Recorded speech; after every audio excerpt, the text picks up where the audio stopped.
பண்ணுங்க, ஷேர் பண்ணுங்க, கேளுங்க, ஆஸ்வதிக்கப்படுங்க. கர்த்தர் ஆஸ்வதிப்பார். இப்போது அவர் கர்த்தருடைய வார்த்தையை கொடுப்பார்.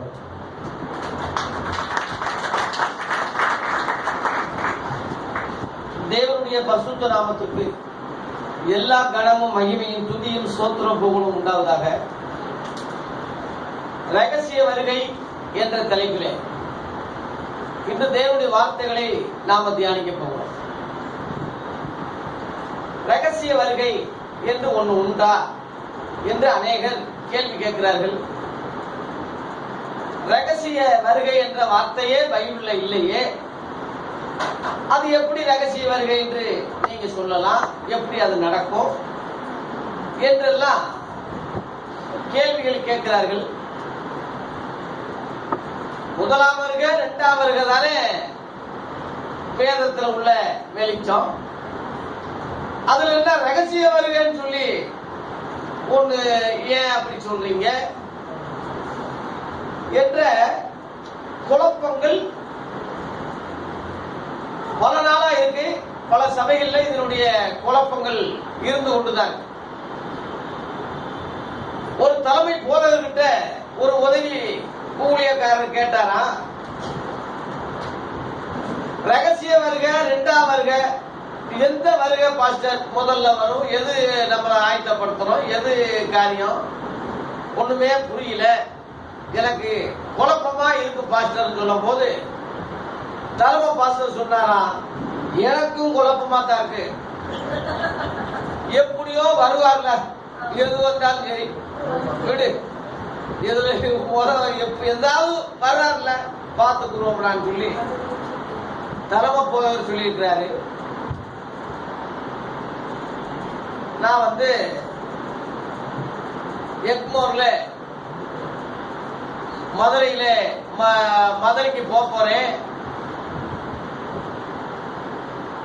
மதுரை ட்ரெயின் மைக எங்கயா நிக்கும்னு ஒரு அதிகாரிகிட்ட கேட்டா, எத்தனை பிளாட்பார்ம் கேட்டா ஒரு அதிகாரி என்ன செய்யணும், 4வது பிளாட்பாரத்துல இருக்கும் சார், அங்க போய் ஏறிக்கிங்க, மதுரை ட்ரெயின் வைகை அங்கதான் நிக்கும்னு சொல்லாம எதுலயாவது நிக்கும் சார் போங்க, எத்தனையோ பிளாட்பாரம் இருக்கு, ஏதாவது ஒண்ணுல தானே மதுரை ட்ரெயின் வரப்போகுது, எதையாவது எதுலையாவது வரும் போக்கலாம்னா அது கண்டுபிடிக்கிறதுக்குள்ளே அது போயிடும். இந்த மாதிரி லட்சணத்துல தான் இன்னைக்கு சபைகள் இருக்கு. தலைமை போதகர்னு சொல்றா, மெயின் பாஸ்டர்னு சொல்றா. எவனுக்கு இந்த காரிய ரகசியங்கள் அறிந்து கொள்ள முடியாதபடி குழப்பமான சூழ்நிலைகளில் இருக்கிறார்கள். சிலர் ரத்த சாட்சிக்கு ட்ரைனிங் கொடுத்துக்கிட்டு இருக்கான். சின்ன பிள்ளைகள்லாம் ரத்த சாட்சியா மறிக்கணும், ஏன்னா அந்தி கிறிஸ்து வர போறான்ல, எல்லாத்தையும் கொல்ல போறான், சங்காரம் பண்ண போறான், ரத்த சாட்சியா சாகிறது ரெடி ஆகணும்னு சொல்லி சின்ன குழந்தைகளை இப்பயே ட்ரைனிங் பண்ணிட்டு இருக்கான். கேட்டா பெரிய அறிவாளி ஞானியா, நேரடியா பரலோகத்துக்கு அடிக்கடி சென்னைக்கு மதுரைக்கு நான் போயிட்டு வர்ற மாதிரி அடிக்கடி பரலோகத்துக்கு போயிட்டு வர்ற அறிவாளி பரிசுத்தவான். நேரடியா அவனுடைய கேசட்டை கர்த்தரே பார்த்தாரா, நல்ல குவாலிட்டியா இருக்கு, நல்ல கேசட்டா இருக்கு, பக்கத்துல பிதா உட்கார்ந்து இருந்தாரா, ஏசு கிறிஸ்து இங்க உட்காந்து நல்ல இதா இருக்கு, நல்ல வீடியோ போடுங்கன்னு சொல்லி அனுப்புனாரா, நல்லா விற்கும் சொன்னாரா. எங்கடா இந்த கொடுமை எல்லாம் சொல்றது? ஏன் அந்த மாதிரி வெளிப்பாடு சொல்றவரு இரண்டாம் வருகை ரகசிய வருகை சொல்ல தூக்கு இல்லையா? எதுக்கெடுத்தாலும் வருகிறார் வருகிறார் வருகிறார்னா எங்கடா வர்றாரு, எப்ப வர்றாரு, நம்ம ரெடிவாக பண்றது என்ன, நம்ம ஆயத்தப்படுறது எதுக்கு? தயவு செய்து இந்த செய்தியை ரொம்ப கவனமா கேளுங்க. மிக மிக மிக முக்கியமான காரியம். தட்சிணாமூர்த்தி என்னுடைய சகோதரர், நண்பர். அவரு இதுவரைக்கும் சொல்லாத ஒரு விஷயம் சொன்னார். என்ன சொன்னார்னா, ஐயா கடைசி காலத்தை பத்தி சொல்லுங்க ஐயா, இந்த தடவை ரகசிய வருகை, இரண்டாம் வருகையை பத்தி பேசுங்க. அவருடைய பாரத்தை நினைச்சு நான் ரொம்ப சந்தோஷப்பட்டேன். எதையாவது சொல்லி தொடங்க இல்லாம குறிப்பா கடைசி கால சத்தியங்களை தான் சொல்லணும்னு சொல்லி முடிவா இருக்காரு. ஏற்கனவே நான் அதுல ரொம்ப ஆர்வ கோளாறு உள்ளவன். இவர் சொல்லும் போது ஆனா இப்படி ஒரு சகோதரன் உண்மையிலே நம்ம நேசிச்சது ஃப்ரெண்டுன்னு சொன்னதெல்லாம் உண்மைதானான்னு சொல்லி சந்தோஷப்பட்டு இன்னைக்கு ஒவ்வொன்றும் சொல்ல சொல்ல அவர் எழுதி அந்த தலைப்புல நோட்டீஸ்ல கொடுத்திருக்கிறார். இன்னைக்கு ரகசிய வருக, நாளைக்கு 2ஆம் வருக, கடைசியில ஊழியக்காரங்க சகோதரிகள் எப்படி ஊழியம் செய்யணும் அவங்க நிலை என்ன என்ற இதோட நிறைவு செய்யற மாதிரி மாலை கூட்டத்துல ஒழுங்கு செஞ்சிருக்காங்க. ரொம்ப மகிழ்ச்சி அடைகிறேன், சந்தோஷப்படுறேன். ஆகவே கொஞ்ச நேரத்துல நான் முடிச்சிருவேன். ரொம்ப கவனமா கேளுங்க. இன்னும் திரும்ப திரும்ப சொல்லிட்டு தெரியக்கூடாது. சொன்னதே சொல்லும் கிளிப்புள்ள மாதிரி. ஒரு டேஞ்சர் என்னன்னா 2 தீமோத்தேயு 3:7 வசனத்திலே எப்போதும் கற்றாலும் ஒருபோதும் சத்தியத்தை அறிந்து உணராத இருக்கிற பெண் பிள்ளைகளுடைய வீடுகளில் இப்படிப்பட்டவர்கள் நுழைந்து அவர்களை வசப்படுத்துகிறார்கள் என்று ஒரு வசனம் இருக்கு. எப்படிப்பட்டவங்க அந்த 5ஆம் வசனத்தில் தெய்வ பக்தியின் நேசத்தை தரித்து அதன் பலனை மறுதளிக்கிறவர்களாக இருப்பார்கள். இப்படிப்பட்டவரை விட்டு விலகு அப்படின்னு போட்டிருக்கு. 1ஆம் வசனத்துல இந்த கடைசி கால செய்தி தான். மேலும் கடைசி நாட்களில் கொடிய காலங்கள் வரும் என்று அறிவாயாக என்ற அந்த எச்சரிப்போடு கூட சொல்ற ஒரு விஷயம் தான் அது.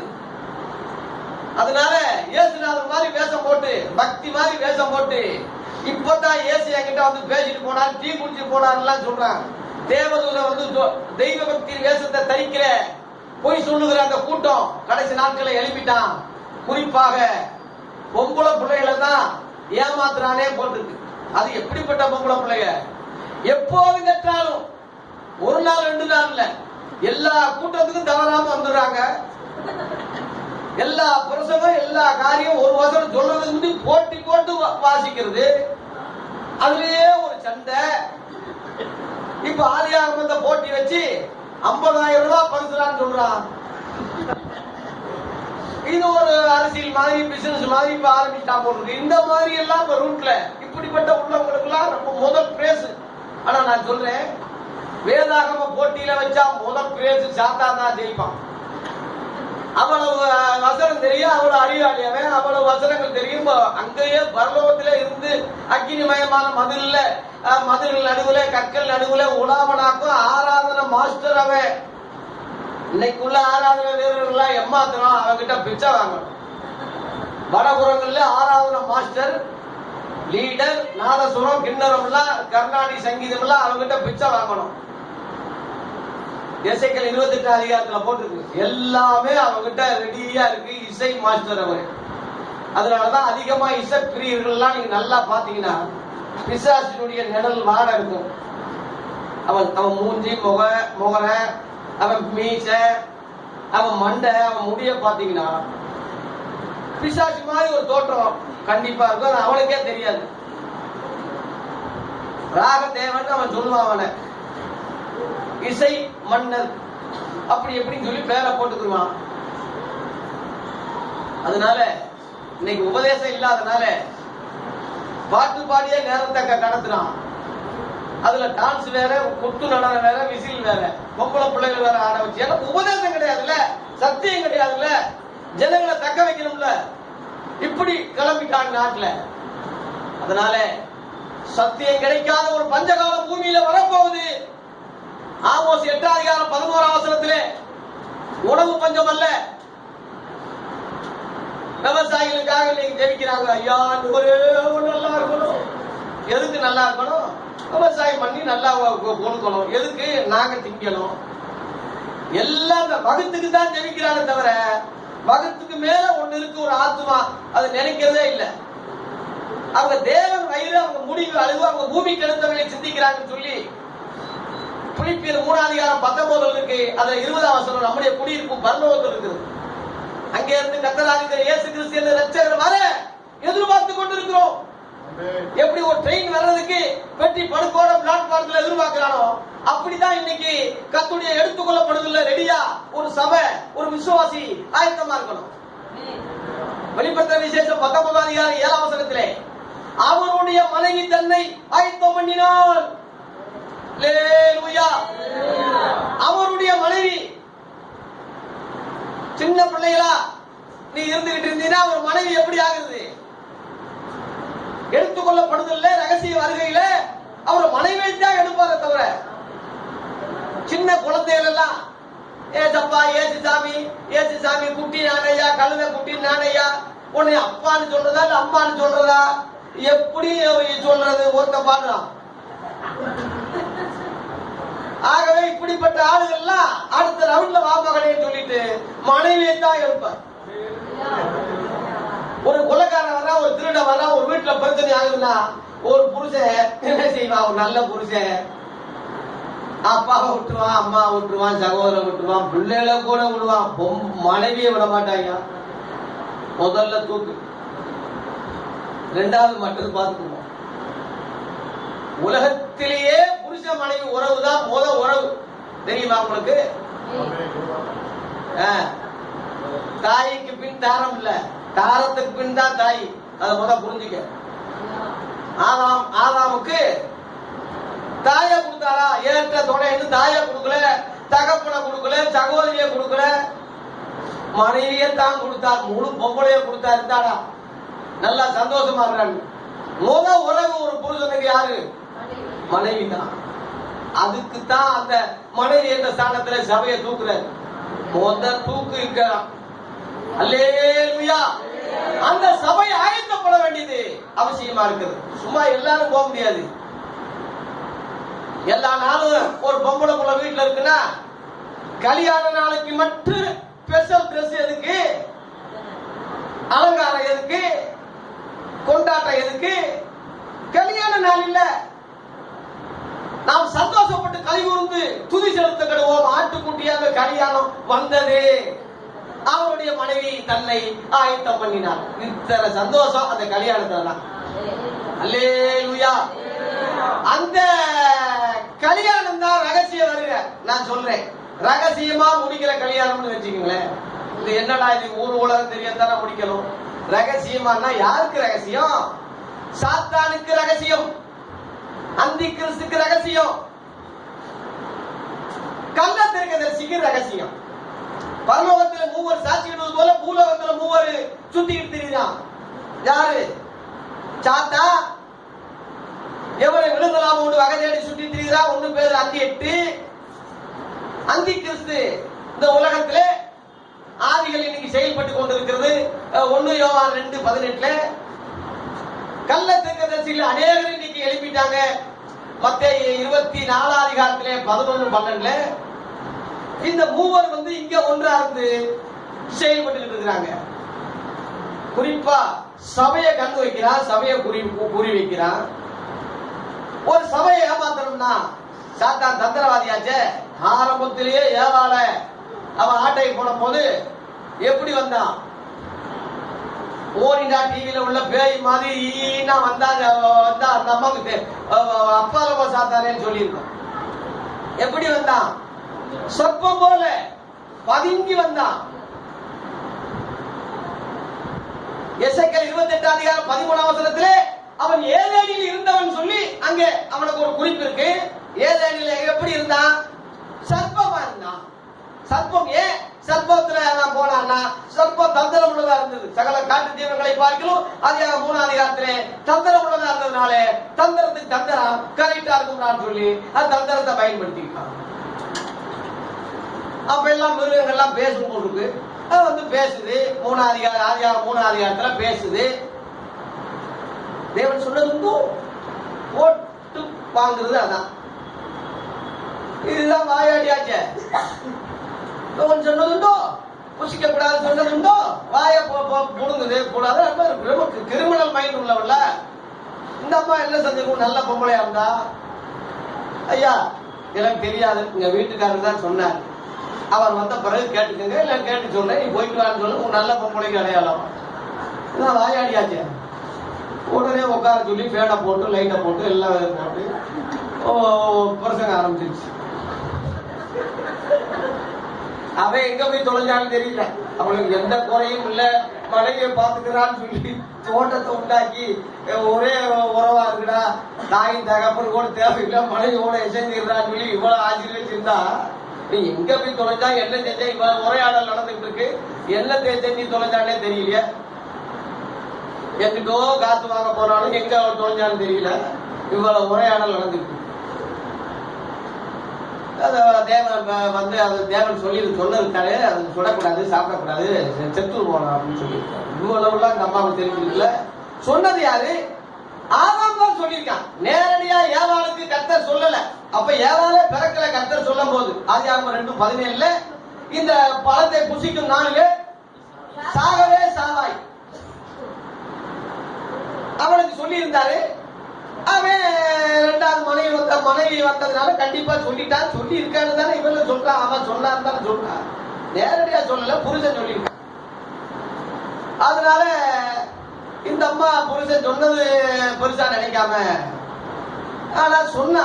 ஆனாலும் அவன் அதுக்கு பதில் என்ன சொன்னான்? நீங்கள் சாகவே சாவதில்லை. அவன் பிரசங்க ஆரம்பிக்கிறான். ஆதியாகமம் 3:4 நீங்கள் சாகவே சாவதில்லை. 1 கண்கள் திறக்கப்படும்,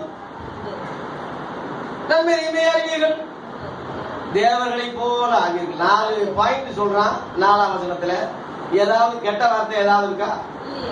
ஏதாவது கஷ்டமா, ஏதாவது சந்தேகப்படுற அளவுல ஏதாவது ஒரு அவலட்சணமான அபசுகுணமான வார்த்தை ஏதாவது இருக்காயா? ஆனா பேசுறது பிசாசி. இன்னைக்கு பேசக்கூடிய முழுவதும் என்ன பேசுறான்? எல்லாம் நல்லா தான் பேசுறான். செய்வதெல்லாம் வாக்கியம். உங்கள் துக்கம் சந்தோஷமா மாறிடும். கொளுத்த கண்களை போல் வளைவீர்கள். Golden year. இந்த ஆண்டுலயே உங்களுக்கு ஆசீர்வாதம் 2020 சொன்னா என்ன கெட்ட வார்த்தை சொல்றாங்க? என்ன இதா இருக்கு? இப்ப ஏமாதிரியா பேசுறாங்க. ஒருத்தர் வரமாட்டான் இப்படி பேசுறான். அவன் வந்து அப்படியே ஒழுக பேசுறான். தேர் ஒழுக பேசுறான். எவ்வளவு மறுப்பு சொல்ல முடியாது. அவ்வளவு அப்படியே ஏத்தி இறக்கி ட்ரைனிங் எடுத்திருப்பாங்க போன்றிருக்கு. ரொம்ப அருமையா பேசுறான். இன்னைக்கு அதுக்கு தான் ஏவாள் செவி கொடுத்துச்சு. ஏன்னா இப்படி அருமையா சொல்லும் போது இப்ப கெட்டது எப்படி இருக்குன்னு சொல்லி கூடுகளை உடனே சாப்பிட்ட உடனே ஆம்பளை கிட்ட கொடுக்குறான். இவனுக்கு அறிவு இல்ல. அந்த அம்மா உண்மையிலே நேரடியா கர்த்தர் அந்த அம்மாவுக்கு சொல்லாதனால, இவன் சொன்னதுனால என்ன, பொதுவா பொம்பளைங்க புருஷனை மதிக்க மாட்டாங்க. பொதுவா அது எங்கேயும் உள்ளதுதான். இதெல்லாம் ஒரு ஆளான்னு சொல்லி நினைக்கக்கூடிய ஒரு இயற்கை குணம். அதனால இவன் கிடக்கிறான் போல இருந்து பாம்பு பால் கரெக்டா சொல்லுன்னு சொல்லி கழிச்சுட்டா. இவனுக்கு தெரியல நேரடியான வார்த்தை. இவன் கிட்ட நேரடியா கர்த்தர் பேசுறாரு. இவனுக்கு ஒரு அறிவு இல்லாம அதை அப்படியே பார்த்துக்கிட்டு அப்படியே இவனுக்கு சொல்லிட்டான். அதான் ஆப்பிள் போன்றான்னு சொல்றது. இப்ப ஆப்பிள்ல ஒண்ணு கடிதமான இருக்கும் பாருங்க. ஏன் ஆப்பிள் போனா முழு ஆப்பிளையும் காட்டு. ஏன் கடித்த மாதிரி அங்க ஏன் ஆப்பிள் காட்டுறா? ஏவாள் கடிச்சது. ஓ கையில இருக்கப்பது. நீ தான் ஆதாம். நீ அதை கடிக்கிறியா தூர போடுறியான்னு ஓயிட்டு இருந்தான். நீயும் கடிக்கிற. நீ நானும் ஒண்ணு. நம்ம பிள்ளைங்க வாயில மண்ணு. இப்படி போயிட்டாங்க. உலகமே ஆப்பிள்ல கொண்டு வந்துட்டான். உலகம் முழுவதும் நன்மை தீமை அறியத்தக்க எல்லாமே அங்க இருக்கு. நன்மையே தான் பாக்குறான், தீமையை தானே பாக்குறான். எவ்வளவோ நல்லது இருக்கு செல்போன்ல. அதுக்காக நான் ஒரு காலத்துல அது வந்து பிசாசு மாதிரி தான் நினைச்சேன். எவ்வளவோ இப்ப இந்த மாதிரி வீடியோ எடுத்து உலகம் முழுவதும் சத்தியம் போயிட்டு இருக்கு. நல்ல விஷயங்கள் நிறைய இருந்தாலும் கூட இதெல்லாம் அவன் கண்ணுக்கு வராது, மண்டையில ஏறாது. எது எது கவர்ச்சியோ எது காரியமோ அதைத்தான் பார்ப்பான். பைபிளையே தூக்கிட்டு வர மாட்டான். ஆப்பிள் போன் தான் கொண்டு வர்றான். அதுலயே பாடுறது, அதுலயே வசனம் வாசிக்கிறது. பைபிள் எங்கிட்டாலும் இந்த இருக்குல்ல பாஸ்டர், இதுல இப்படின்னா சினிமா பாட்டு வரும், இப்படி தட்டினா வசனம் வரும். ரெண்டு இவன் கையில தான் இருக்கு. தீமையோட நன்மையை விட தீமை தானே அதிகமா மக்களுக்கு இதா இருக்குது. அதுக்குதான் அது விலக்கி வச்சிருந்தாரு ஆண்டவரு. 2 பேரும் அதுல ஏமாந்தாங்க. குறிப்பா ஏவாளத்தான் குறிப்பா அப்போஸ்தலர்கள் சொல்றாங்க. 2 கொரிந்தியர் 11:3 ஆயினும் சர்ப்பமானது தன்னுடைய தந்திரத்தினாலே ஏவாளை வஞ்சித்தது போல உங்கள் மனதும் கிறிஸ்துவ பற்றி விலகும்படி கெடுக்கப்படுவோ என்று பயந்திருக்கிறேன் சொல்றான். எதுக்குமே பயப்படாத பவுல், உயிருக்கே பயப்படாத பவுல் அந்த ஏவாளை ஒப்பிட்டு சர்ப்பமானது ஏவாளை போய் வஞ்சித்தது மாதிரி நீங்களும் வஞ்சிச்சு போயிருவீங்களோ. ஏன்னா சாத்தான வரல, சர்ப்பமா வந்தான். இன்னைக்குள்ள சபைய பிசாசி வஞ்சிக்கிறதுக்கு திரும்ப சர்ப்பமா வரமாட்டான். அவன் தெரியும்ல சர்ப்பம் பேர் பிசாசி நம்ம கண்டுபிடிச்சிட்டோம்ல. அதனால வேற ரூட்ல வர்றான். எப்படி ரூட்ல வர்றான்? நம்மள நல்லா பாக்குறான். இவங்க என்ன மூடல் இருக்காங்கன்னா எல்லாமே ஏசி இவன் சொல்றான், பாடுறான், பரவாயில்ல. சுவிசேஷம் தான் உயிர்னு சொல்றான், இதையும் பாக்குறான். ஆவிக்குரிய சபைன்னு சொல்றான், இந்த மூணையும் பாக்குறான். இதை வச்சு அறிறான்னு சொல்லி 4ஆம் வசனத்துல வேறொரு இயேசுவை இறக்கிட்டான். 2 கொரிந்தியர் 11:4 சொல்றேன். 2 கொரிந்தியர் 11:4 சொல்றேன். ஏனெனில் எப்படி எனில் உங்களிடத்திலே வருகிறவன் நாங்கள் பிரசங்கியாத வேறொரு இயேசு, வேறொரு இயேசு, வேறொரு ஆவி, வேறொரு சுவிசேஷம். இந்த 3 காரியம் ஒரு வசனத்தில் இருக்கிறது கேவீங்க. அப்படின்னா ஒரிஜினல் இயேசு, ஒரிஜினல் சுவிசேஷம், ஒரிஜினல் ஆவி எது? வேறொரு இயேசு, வேறொரு ஆவி, வேறொரு சுவிசேஷம் எது? இதை கண்டுபிடிக்கிறவன் தான் நன்மை தீமை அறியத்தக்க ஒரு வளர்ச்சி உள்ள ஒரு மனவாட்டி. அதான் மனைவின்னு சொல்றாரு, மனவாட்டின்னு சொல்றாரு. இந்த விவரம் மெச்சூரிட்டி உள்ள பொம்பளைகளுக்கு தான் வரும், சின்ன குழந்தைகளுக்கு வராது. நீங்க காலத்தை பார்த்தா போதகரா இருக்க வேண்டிய நீங்க இன்னும் குழந்தைகளை போல வாயை கையை சப்பிக்கிட்டு இன்னும் நீங்க சின்ன குழந்தை மாதிரி ஏச்சப்பா ஏச்சப்பா ஏச்சி சாமி ஏச்சி சாமின்னு சொல்லிட்டு இன்னும் குழந்தை மாதிரி இருந்துட்டு இருந்தீங்கன்னா ஒரு சக்தியும் தெரியாது, ஒரு இளவும் தெரியாது. பாட்டு பாடலாம் பயங்கரமா பாடும், அந்நிய பாசன்னா பிடிக்க முடியாது. இந்த மாதிரி ஏகப்பட்ட அளவுல செஞ்சுட்டு இருந்தா இந்த பகுத்தறிவு இல்லாத ஜனங்களை ரகசிய வருகையில எடுத்துக்கொள்ளவே மாட்டார். இந்த பைத்தியங்களை பிடிச்சிட்டு அங்க எதுக்குன்னு அவர் கல்யாணம் முடிக்கிறது. அதாவது 10 கன்னிகளை குறித்து நீங்க கேள்விப்பட்டு இயேசு கிறிஸ்துவின் வருகையில அது அடையாளமா ஊமையா சொன்னாரு. 10 கன்னிகள் மத்திய 25 அதிகாரத்துல. அதுல 5 பேர் புத்தி உள்ளவே, 5 பேர் புத்தி இல்லாத கன்னின்னு சொன்னாரு. கன்னின்னு சொல்றது என்னன்னா கன்னித்தன்மை. வெளிப்படையா சொல்றேன், கற்பு இழக்காத ஒரு பொண்ணு. புத்தின்னா ரொம்ப மெச்சூரிட்டி, அறிவாளி, கெட்டிக்காரி, ரெண்டும் உள்ள ஒரு வளர்ச்சி. கற்பு இருந்து புத்தி இல்ல மெண்டலா இருந்தா எவன்டா கட்டுவான்? கற்பாத்தா சின்ன வயசுல இருந்து கற்பா இருக்கு சார், யாரும் நல்லா இருக்காங்க. ஆனா லூசு மெண்டல போய் அவன் கட்டுவான், அதுவும் தப்பு. அடுத்து ரொம்ப விவரமா அறிவாளி, உலகம் முழுவதும் தத்துவம் பேசி விபச்சாரியா தெரிஞ்சுக்கிட்டு இருந்தான்னா இப்ப சினிமாக்காரியெல்லாம் அப்படித்தான் ஏறக்குறைய கட்டுறாங்க. இப்ப பெரிய பெரிய பணக்காரன் கோடீஸ்வரன் சினிமாக்காரி ஏன் கட்டுறான்னா கோடிக்கணக்கான பணம் இருக்கு, ரூபா இருக்கு. இவன் ஆம்பளையா இருந்தாலே இவன் வச்சு கஞ்சி ஊத்துவான். அதனால பண மோகம், நாளைக்கு அறிவாளி, நேற்றுக்கு ஒரு கட்சி, இன்னைக்கு ஒரு கட்சி, நாளைக்கு ஒரு கட்சி, இன்னைக்கு எந்த கட்சியில் இருக்குன்னு அந்த பொம்பளைக்கே தெரியல. அறிவாளி, கெட்டிக்காரி, பயங்கரமா பேசுது. அதை நம்பிட்டு 1000 பேர் பின்னாடி போறான். அழகு இருக்கு, அறிவு இருக்கு, கற்பு இருக்கா? ஆனா திருச்சபைய மனவாட்டி மனைவின்னு சொல்றாரு, கற்புள்ள கன்னி என்றுதான் 2 கொரிந்தியர் 11 அதிகாரம் 2ஆம் வசனத்திலே இயேசுவுக்கு அந்த சபையை பவுல் ஒப்பு கொடுக்கிறான். உங்களை கற்புள்ள கன்னிகையாகி எண்ணி ஒரே புருஷனுக்கு உங்களை நியமித்தபடியால் உங்களுக்காக தேவ வைராக்கியமான ஒரு வைராக்கியத்தை நான் கொண்டிருக்கேன்னு சொல்றான். என்ன கன்னி? கற்புள்ள கன்னி, புத்தி உள்ள கன்னி, வளர்ச்சி உள்ள கன்னி, இத்தனையும் சேர்ந்துதான் மணவாட்டின் பேர் வருது. இதத்தான் மணவாளனுக்கு ஏற்பாடு பண்ணுகிற மணவாட்டியினுடைய தகுதிகள். அல்லேலூயா. இந்த வளர்ச்சி உள்ளவன் தான், வளர்ச்சி உள்ள சபையத்தான் இயேசு கிறிஸ்து மனைவியாக இந்த பூமியில் இருந்து எடுத்துக்கொள்ளப்படும். ரகசிய வருகை என்ற தலைப்பிலே நான் பேசிக் கொண்டிருக்கிறேன். ரகசிய வருகை என்ற அதனுடைய அர்த்தம் பூமிக்கு வர்றதில்லை. பூமிக்கு வர்றதுக்கு பேரு 2ஆம் வருகை. 2ஆம் வருகை ஏன் சொல்றோம்? இந்த பூமிக்கு முதல் வருகை அவர் வந்துட்டாரு, அது முதல் வருகை. 2ஆம் வருகை இதே பூமியில வந்து காலம் பிடிச்சா 2ஆம் வருகை. ரகசிய வருகைன்னா பூமிக்கு வராமையே வந்துட்டு அப்படியே பூமிக்கு வராமையா போறதுக்கு பேரு வருகைதான். ஆனா அது ரெண்டாம் வருகைன்னு சொல்ல முடியாது. கோடம்பாக்கத்துல போன வருஷம் வந்தேன், இப்ப வந்திருக்கேன்னு சொல்றாரு. போன வருஷம் சொல்றது ஒண்ணு, இந்த வருஷம் சொல்றது ரெண்டு. இப்ப இங்க வர்றதா ரெண்டாவது முறை வந்திருக்காருன்னு அர்த்தம். அதுக்கு இடையில தாம்பரத்திலேயே வந்து நான் அப்படியே போயிட்டேன்னு வைங்க, இவர் சென்னைக்கு கோடம்பாக்கத்துல வந்தாருன்னு சொல்ல முடியுமா? சொல்ல முடியாதுல்ல. ஆனா வந்தது உண்மை, ஆனா இங்க வரல. அந்த மாதிரி ரகசிய வருகை என்பது பூமிக்கு வர்றதில்ல, இந்த பூமியில கால் மிதிக்கிறது இல்ல, மத்திய வானத்துல நடைபெறுகிற ஒரு நிகழ்ச்சி ஆகும். அந்த வருகைய ரகசிய வருகை ஏன் சொல்றோம் அப்படின்னு கேட்டா, பவுல் சொன்னான், நம்ம சொல்லல, பவுல் சொன்னான்.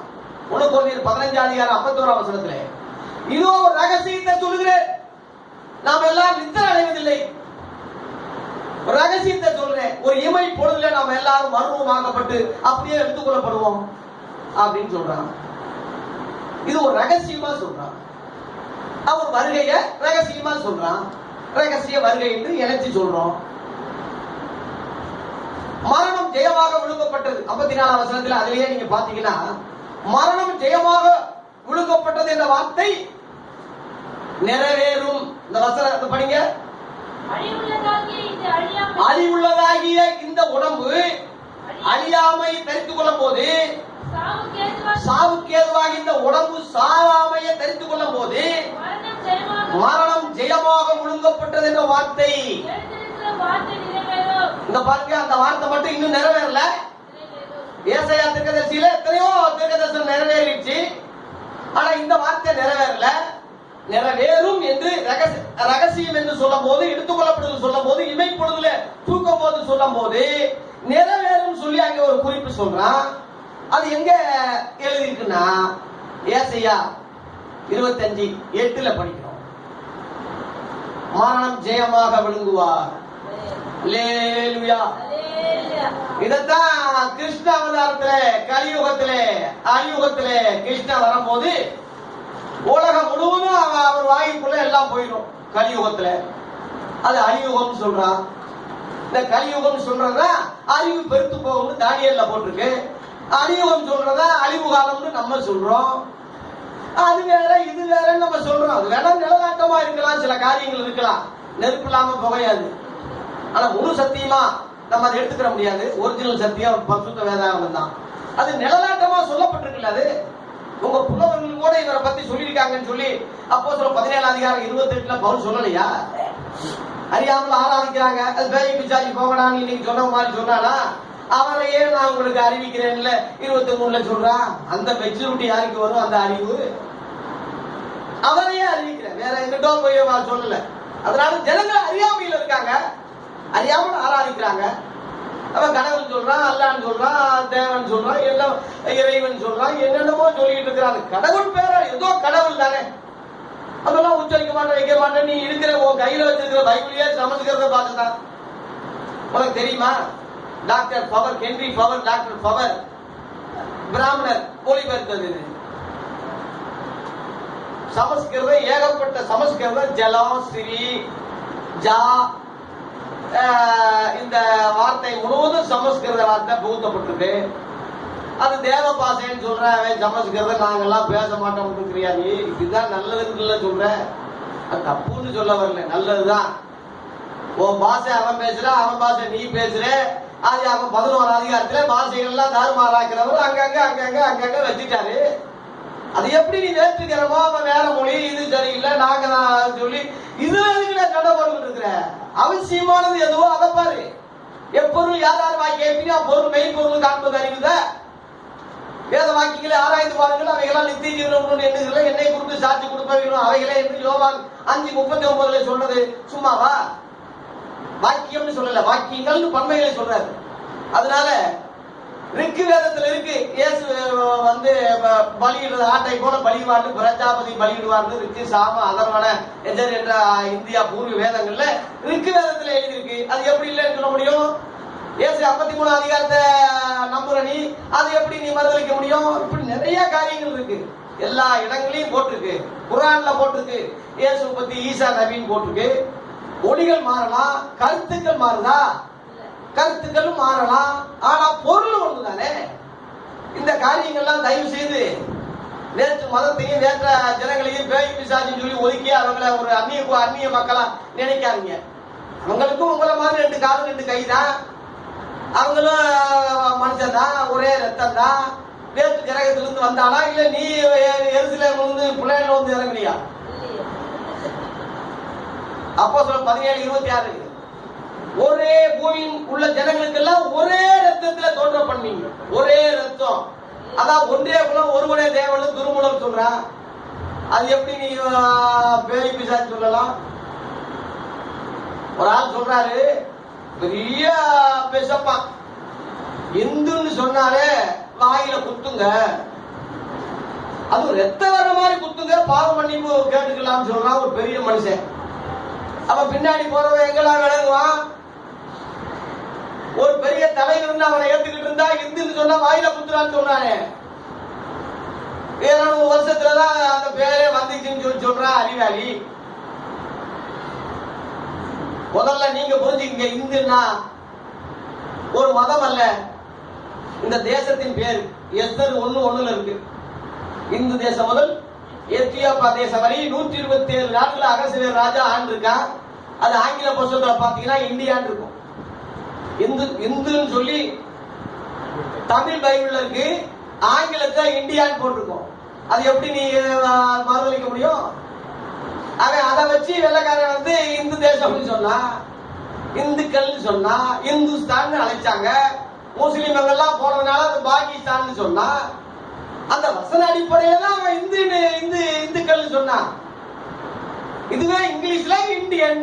நீ வெளிநாட்டுக்கு போனா நீ என்ன சொல்ற? நாங்க இந்தியன் சொல்றியா இல்லையா? அப்ப இந்துன்னு சொல்லிட்டாங்கன்னு சொல்லி உடைய வயிறுதான். தமிழ்ல தான்டா இந்து, அதுவே இங்கிலீஷ்ல இந்தியன். தமிழ்ல வந்தா இந்து. அப்ப நீ இந்து தானே, நான் இந்து தானே, தேசத்துக்குரியவன் தானே. அது ஒரு மதம் அல்ல, மதமாக பின்னாடி மருவி மாற்றப்பட்டதே தவிர அந்த உண்மைகள்லாம் பொதுவா புரிஞ்சு ஜெனரலா பொது அறிவு வேணும். தயவு செய்து இன்னைக்குள்ள பிரசங்க டிவி அறிவுல கண்ட நாய் பேசிக்கிட்டு இருக்கா, அதெல்லாம் கேட்காதீங்க. நீச பாருங்க, தமிழ் செய்திகளை வந்து சொல்றாங்கல்ல ஜெனரல் பொது அறிவு, அதாவது முதல் வரட்டும். அதான் எப்போதும் கேட்டாலும் ஒருபோது சத்தியது பொம்பளை பிள்ளையாதான் பிசாசு நுழைஞ்சு அவங்களை வசப்படுத்தினான். அதான் பாஸ்டர் நாங்கெல்லாம் பூட்டிட்டோம் பாஸ்டர், எங்க வீட்டுக்காரர் வந்து தான் திறப்பாரு, நாங்க வீட்டுக்குள்ளேயே இருக்கிறோம்னா. டிவி மூலமா கேபிள் மூலமா வர்றானா இல்லையா? எந்த எது எடுத்தாலும் உடனே பிரசவம் 24 மணி நேரம் இது இருக்கிறவன் கண்டிப்பா கெட்டு நாசமா தான் போவான். பொது அறிவு இல்லாவிட்டா. ஒரு பொது அறிவு, ஜெனரல் அறிவு உங்களுக்கு வேணும். அதான் போட்டு எப்போது கேட்டாலும் என்ன சொல்றவங்க கள்ளத்துக்கு தரிசியா இருந்தாலும் உனக்கு எப்படி தெரியும் அது கள்ளத்துக்கு தரிசின்னு? நீ தேவனுடைய வார்த்தைன்னு சொல்ற. ஏவாள் அப்படித்தான் வஞ்சிக்கப்பட்டா. செய்வதெல்லாம் வாய்க்கும், கண்கள் திறக்கப்படும். தேவர்களை போல ஆவி ஏதாவது கெட்ட பேச்சு நல்ல பேச்சு தானே பேசுது. கடைசியில யாரும் பிசாசு இல்ல, அது வஞ்சிக்கப்பட்ட நிலைமையில போயிடுச்சு. ஒருவேளை அவன் சொல்லலாம், புஷித்த நாளிலே சாகவே சாகாயின்னு நீ கர்த்தர் சொன்னதாக சொன்னியே, புஷித்த நாளிலே செத்தையா, அப்ப அது போய் தானே கர்த்தர் சொன்னாரு. அவன் சொல்லலாம், புஷித்த நாளிலே செத்தது ஆத்துமா, அவனுக்கு எங்க தெரிய போகுது? சாகவே 1 சாவாய் 2 சாவு அங்க நடக்கும்னு சொன்னார். புஷித்த நாளிலே செத்தது ஆத்துமா. உயிர் உள்ள பேர் பெற்றும் செத்தவனாய் இருக்கிறான்னு வெளிப்படுத்த 3:1 இருக்கு. எசேக்கியேல் 18:20 பாவம் செய்கிற ஆத்மாவே சாகும் அப்படின்னு போட்டுருக்கு. எபேசி 2:1 அக்கிரமங்களாலும் பாவங்களாலும் மரித்தவராக இருந்த உங்களை அப்படின்னு இருக்கு. ஆகவே என்னைக்கு கீழ்ப்படியாம ஒருத்தன் தேவனை விட்டு உலகிறானோ அன்னைக்கே அவன் செத்துட்டான். ஏன் உயிர் உள்ளவன்னா அந்த ரத்த உயிர், அந்த ரத்தத்துல இவன் தெரிஞ்சுக்கிட்டு இருக்கான தவிர அவன் செத்த பணம் தான். ரத்தம் உயிர், அதனாலதான் ரத்தத்தை புதிச்சு சாப்பிடாத தண்ணியை போல கீழே ஊத்திருங்கன்னு சொல்லி பழைய ஏற்பாட்டு யூதர்களுக்கு இஸ்ரேலுக்கு சொன்னாரு. இதுதான் கருத்து. ஆகவே கர்த்தர் சொன்னபடி கீழ்ப்படியாம என்னைக்கு போனானோ அன்னைக்கே அவன் ஆத்துமா செத்து போச்சு. 2வது ஆவியில செத்துக்கிட்டே வந்தான். அடுத்து ஆதியாகமம் 5ஆம் அதிகாரத்துல 930 வருஷம் தாக்கு பிடிச்சாலும் செத்தாண்டே இருக்கு 5ஆம் வசனம். அப்பதான் தெரிஞ்சிருக்கும். அதனால தேவனுடைய வார்த்தை ஒருபோதும் பொய் சொல்லாது. வானமும் பூமியும் ஒளிந்தாலும் கர்த்தருடைய வார்த்தைகள் ஒருபோதும் ஒழியாது. ஆகவே நீதிமொழிகள் 30:6 படி அவருடைய வார்த்தைகளை ஒன்றாயிலும் கூட்டாதே குறைக்காதே. அப்படி நீ செய்தா அவர் உன்னை கடிந்து கொள்வார், நீ பொய்யனாகிடுவார். கடைசி எச்சரிப்பு என்ன? வெளிப்படுத்துற விசேஷம் 22 அதிகாரத்துல 12-19 இவைகளோட ஒன்றையும் கூட்டாத குறைக்காத. அப்படி செய்தீங்கன்னா அக்கினி கடல்ல உங்களை தள்ளிடுவேன், பரிசுத்த நகரத்திற்கு உன் பேரை எடுத்துருவேன். கடினமான பயங்கரமான வார்த்தையில தண்டனை மாதிரி இல்ல, பெரிய பயங்கரமான சொல்றாரு. அதனால நீங்க சீரியஸா ரொம்ப ஜாக்கிரதையா எடுத்துக்கங்க. வேத வசனத்துல ஒன்றையும் கூட்டக்கூடாது. எவன் சொன்னாலும் நம்பாதீங்க. இப்ப நான் சொல்றேன்னா உடனே அல்லேலூயான்னு சொல்லி ஒப்பு கொடுத்துறாதீங்க. சிந்திங்க, யோசிங்க. இவர் சொன்னது உண்மையா பொய்யா, வசனம் இந்த அடிப்படையில கரெக்டா சொல்றாரா வைக்கிறாரா யோசிச்சு அப்புறம் ஒரு முடிவு எடுங்க. எந்திரி நான் எந்திரி, உட்காரு நான் உட்காரு, சுத்து நான் சுத்து, அப்படியே போனா போயிருது. அவ்வளவு அடிமைகளா, அவ்வளவு நம்ம தற்கூறிகளா? மாத்திக்கங்க. இனிமேல உள்ள காரியங்கள்லாம் மாத்தி ஆகணும். சென்னைக்கு 2021 விடுதலை போ. அல்லேலூயா. நீ பயன்படுத்தினா உனக்கு விடுதலை. இன்னைக்கு செய்தியை பார்த்துட்டு ஒரு சகோதரர் கமாண்ட் கொடுத்திருக்காரு, சென்னையில எழுப்புதல் ஆரம்பிச்சிருந்து சொல்லி. நேற்று ஊழியக்காரன் கூட பேசுனது இன்னைக்கு வீடியோ போட்டுவிட்டு பார்த்து ஒரு கமாண்ட் போட்டுட்டேன். இந்த செய்தி இன்னையிலிருந்து தொடர்ந்து பரவட்டும். அதனால பேலையிலிருந்து மதுரையில எனக்கு பேலை இருக்கு, நான் ஒரு புறா வந்துட்டு போறேன். கால் என்னைக்கு இங்க ஊண்ட இடம் இருக்கோ இங்கேயே கூடாரம் போட்டுருக்கேன். அது வரைக்கும் வந்துட்டு போய்கிட்டு இருக்கேன். என்னைக்கு கூடாரம் வருதோ, என்னைக்கு இலை எனக்கு கொத்துதோன்னு பார்ப்போம். சென்னைக்காக என் உயிர் விட வாந்தையா இருக்கு. ஏன்னா ஏசின் சீசன் தோமா செத்தானே, மறிச்சாரு. இங்க பரங்கி மலையில குத்துனாங்க, கொண்டாங்க, இங்க வந்து அடக்கம் பண்ணாங்க. இதெல்லாம் கேட்கும் போது என் மனசு எப்படி பதற்கு. ஐயோ, ஏசின் சீசன் பேசி உறவாடி 24 மணி நேரம் 3 வருஷம் கூட இருந்தவன் இங்க வந்து செத்துருக்கானே, இந்த இடத்துல செத்துருக்கானே. இந்த ஊர்லயே நம்ம சாபம் தான் நான் நினைக்கிறேன். இன்னைக்கு இந்த சென்னைக்காக ஏங்கிக்கிட்டு தான். இது ஏன் சொல்றேன்னா, இங்க இருக்கிற உங்களுக்கு இந்த அக்கறை அதிகரிக்கணும். என்னை விட அப்போஸ்தல சபைன்னு சொல்லி நிறைய இருக்கு. அப்போஸ்தல உபதேசம் இல்லையே. தேர்ன்னு எழுதி ஒருத்தன் நக்கலானா இனிக்குமா? ஏட்டு சுரக்கா கறிக்கு உலகாது. அது மாதிரி அப்போஸ்தலன்னா எந்த அப்போஸ்தலன்? அப்போஸ்தலன்னா 2 அப்போஸ்தலன் இருக்கா. 2 இயேசு மாதிரி, 2 சுவிசேஷ மாதிரி, 2 ஆவியார், 2 அப்போஸ்தலன் இருக்கா. தெரியுமா உங்களுக்கு? அதுலயே இருக்கு 2 கொரிந்தியர் 11 அதிகாரத்திலேயே அதையும் சொல்றா 13ல. அப்படிப்பட்டவர்கள் படிங்க. 13 2 கொரிந்தியர் 11ல 13 13 2 கொரிந்தியர் 11ல 13. அப்படிப்பட்டவர்கள் போட்டுக்கல. அப்போஸ்தலனா எந்த அப்போஸ்தலன்? கள்ள அப்போஸ்தலனா நல்ல அப்போஸ்தலனா? சும்மா சொல்லியாச்சுன்னா பொருந்துமா? கள்ள அப்படிப்பட்டவங்க கள்ள அப்போஸ்தலன், கபடமுள்ள வேலையாட்கள். வேஷத்தை அப்போஸ்தலன் வேஷத்தை தரிக்கிறான். எப்படி? நல்லா ஒயிட்டோட நல்லா ஜெகஜோதியா தேவதூத மாதிரி அந்த சட்டை கூட மடக்க கூடாது. அப்படியே அவ்வளவு வெள்ள தேவதூதம் கூட கண்ணு கூசும் தோத்துருவான். அவ்வளவு பிரகாசம் வேஷம் தரிக்கிறாங்க. வெள்ளை அடிக்கப்பட்ட கல்லறைன்னு கர்த்தர் அங்க சொன்னாரு. அவங்கதான் இவங்க வேஷம் தரிக்கிறது. அப்போஸ்தலன் சொல்லும் உபதேசம் தான் இருக்கணுமே தவிர பேர்லயோ போர்டுலயோ அப்போஸ்தல ஊழியம் வாயில சொல்றதுலயோ இல்ல, உபதேசத்துல இருக்கணும் ராஜா. ஒரு சத்தியத்துல உபதேசத்துல இருக்கணும். நான் சொல்ற காரியங்கள் முழுவதும் பாத்தீங்கன்னா அப்போஸ்தல சத்தியத்துல தான் இருக்கும். எங்கிட்டு சுத்தினாலும் இங்கதான் வருங்க. ஆதியாகமத்தை 3ஆம் அதிகாரத்துல எடுத்தேன். கடைசியில் எங்க நடந்துட்டு இருக்கு? அப்போஸ்தலன் சொன்னது வச்சு அதை எடுத்தேன். இப்ப இங்கதான் நடந்துட்டு ஓடிட்டு இருக்கு. 14-15 அதுலயே சாத்தானும் ஒளியின் தூதனுடைய வேஷத்தை தரித்துக் கொள்வானே, அவரும் நீதியுடைய ஊழியக்காரர் வேஷத்தை தரித்தா அது ஆச்சரியம் அல்லவே. அவங்க கிரிகளுக்கு தக்க அந்த பலன் இருக்கும். கிரிகள்லாம் செயல்பாடு. உலகம் அழிய போகுது. கர்த்தர் வரப்போறாரு சொல்றான். செயல் என்ன காட்டுறான்? 20 கோடி எனக்கு தரணும்னு கர்த்தர் சொல்லிட்டாரு. பெரிய கட்டடம் கட்ட போறேன். ஏன்டா உலகம் அழிய போகுது கத்தர் இப்பதான் நான் சொல்லிட்டு தெரிஞ்ச 20 கோடிக்கு கட்டணம் கட்டணும்னு சொல்றீங்க. அதான் கிரிய சொல்றது ஒண்ணு செய்யறது ஒண்ணு. நல்லா யோசனை பண்ணுங்க. சொல்லுவார்கள் அதன்படி செய்ய மாட்டாங்கன்னு சொல்லி மத்த 23 அதிகாரத்துல வேத பரிசெய்கிற ஆண்டவர் வந்தாரு. அந்த மாதிரி படிக்கிறது ராமியானம் இடிக்கிறது பெருமாள் கோயில் சொல்ல மாதிரி உபதேசம் நல்லா இருக்கு. ஆனா செயல்ல எல்லாம் தங்க வெள்ளி எல்லாம் கட்டிகள் வெளிநாட்டுல போய் ஏமாத்துறது எல்லாம் ஆட்டை போடுறது எல்லாம் பேருல இது வருது. என்னடா கத்தர் வர்றாரு காசை கொடு வர்றாரு பேருல எல்லாம் கட்டிகளா மாத்தி வச்சுக்கிறேன். கிரிகளிலே அவங்களை அறிவீர்கள், செயல்ல தான் நீ புரிஞ்சுக்கிற முடியும். ஆண்டவர் கள்ளத்திற்கதரிசிகளை பத்தி மத்திய 7ஆம் அதிகாரத்துல சொல்லும் போது 15ஆம் வசனத்துல ஆட்டுத்தோலை போர்த்திக்கிட்டு தான் வருவான் உள்ளத்துல பச்சிக்கிற ஓனாயி. அதுல 20ஆம் வசனத்துல கனிகளினாலே அறிவீர்கள் சொன்ன. கனிகள் கிரியைகளை வச்சு தாயா நீ புரிஞ்சுக்கிறணும். ஊழியக்காரனுக்கு எதுக்கு காலேஜ், எதுக்கு பிசினஸ் நோக்கம், எதுக்கு அப்ப நீ தொழிலதிபரா இல்ல பாஸ்டரா ஏதாவது ஒண்ணு சொல்லி தொலை. 2 எஜமானுக்கு ஊழியம் செய்யக்கூடாதுன்னு மத்திய 6:26 சொன்னாரு. உலகத்துக்கும் தேவனுக்கும் ஊழியம் செய்ய உங்களால் கூடாதுன்னு சொன்னாரு. எவனாவது கேட்க துப்பு இருக்கா? சத்தியம் அறிஞ்சாலையா நீ செய்வ. அவன் சொல்றதெல்லாம் கேட்கிற, கேட்டா உன் ஜாதின்னு சொல்ற. நல்லா இங்கிலீஷ் நாலேஜ் பேசுறார், நல்லா பேசுறார். அவர் பிறகு கண்ணு இப்படி இப்படி மாத்துறார். அவர் ஸ்டைல் பாரு, அவர் அப்படி அவர் பேசுறாரு. பாட்டை பாரு, ஆகாகா பாட்டு எப்படி இருக்கு, எப்படி இறங்குறாரு ஏத்துறாரு. இப்படித்தானே ஏமாந்துட்டு இருக்கான். சினிமா நடிகரை விட அதிகமா ரசிகர்கள் சில ஊழியக்காரர்களுக்கு இருக்கான்.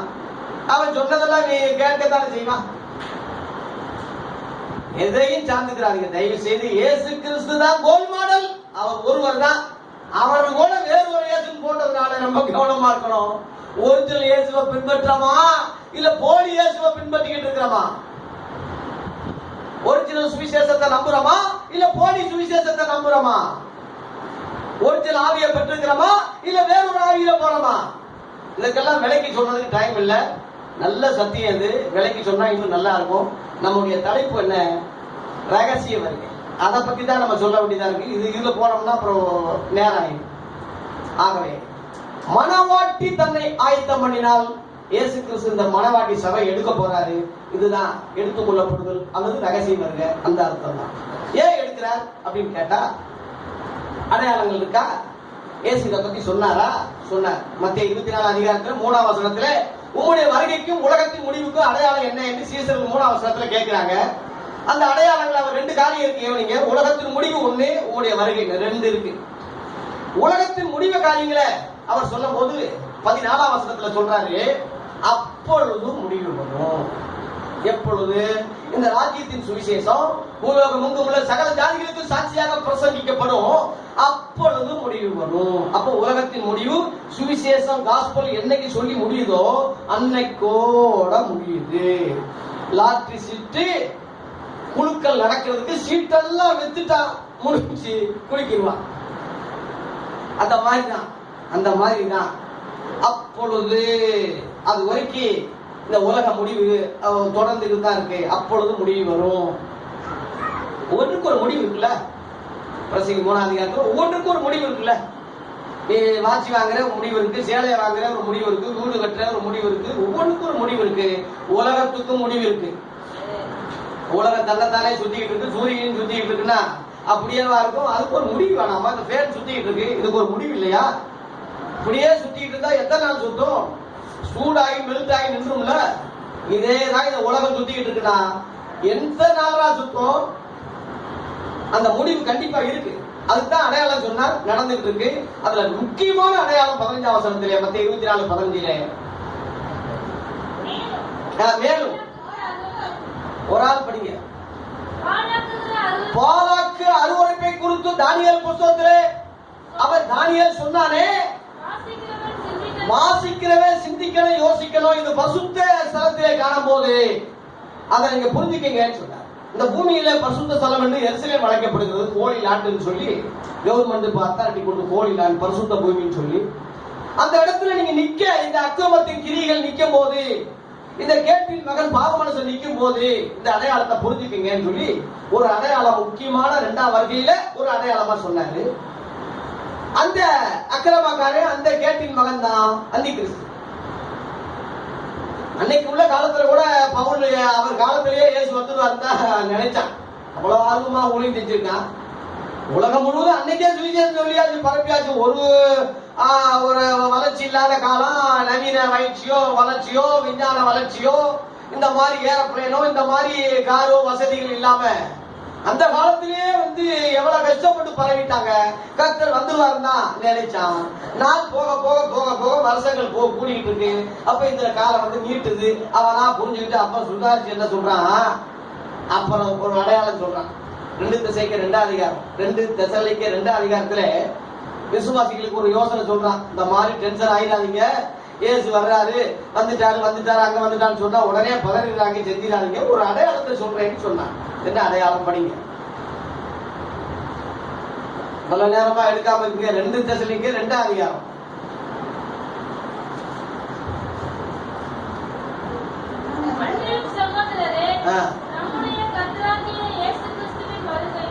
அதாவது ஒரு அடையாளத்தை சொல்றான். நம்முடைய கர்த்தராகிய இயேசு கிறிஸ்துடைய வருகை, கவனிங்க, வருகையும் 2 காரியம் இங்க இருக்கு, கவனிங்க. வருகை பத்தி சொல்லி சேர்க்கப்படுறத குறித்து அங்கே ஒரு அடையாளம் சொல்றான். நாங்கள் உங்களுக்கு ரொம்ப முக்கியமா வேண்டிக் கொள்வது என்னவென்றால், ஒரு ஆவியிலையாவது எவனாவது சொன்னாலோ, இல்ல ஒரு ஊழியக்காரன் வார்த்தையில சொன்னாலோ, இல்ல நாங்க அப்போஸ்தல உபதேசம் சொன்னதுனால எங்க கிட்ட இருந்துதான் ஒரு நிறுவனம் வந்திருக்கு, வசனம் எழுதிருக்கு, அப்போஸ்தல நிறுவனத்திலிருந்து ஒருத்தன் சொன்னாலோ உடனே செவிமார்க்குன்னு சொல்லப்பட்டா எவனிங்க உடனே டென்ஷன் ஆயிடாதீங்க. உடனே சஞ்சலப்படாமலும் வந்துட்டார் சொல்லி உடனே இருக்கிறத விட்டுட்டு கடை நீங்களும் போகாம. இப்ப அப்படித்தான் அமெரிக்காவில் ஒருத்தன் இயேசு இந்த தேதியில வர்றான்னு சொல்லிட்டான். கேள்விப்பட்டிருப்பீங்க. ஜனங்கள்லாம் நம்பி கடைசியில நேரம் ஆக ஆக தேதி வந்துருச்சு, எங்க வர போறாரு இப்ப சொன்னதால கடைசியில ஜனங்கள் எல்லாம் கூப்பிட்டு செத்து கொண்டுவோம் சொல்லி பாய்சன் ஊத்தி ஏறக்குறைய 900 இருந்து ஒரு 1000 பேர் வரைக்கும், அதுல 200 சின்ன பிள்ளைங்க பாவம், எல்லாத்தையும் விஷம் ஊத்தி கொண்டு இவனும் துப்பாக்கி வச்சு சுட்டுக்கிட்டான். இந்த வரலாறு உங்களுக்கு தெரியும். தேதியை குறிக்கவே 2020 இயேசு 21 இயேசு வர போறாருன்னு ஒருத்தர் நோட்டீஸ் எடுத்திருக்கான். எதை வச்சுட்டு அவனை அடிக்க? அந்த நாளிகை பிதா ஒருவர் தவிர ஒருவனை அறியான்னு போட்டிருக்க.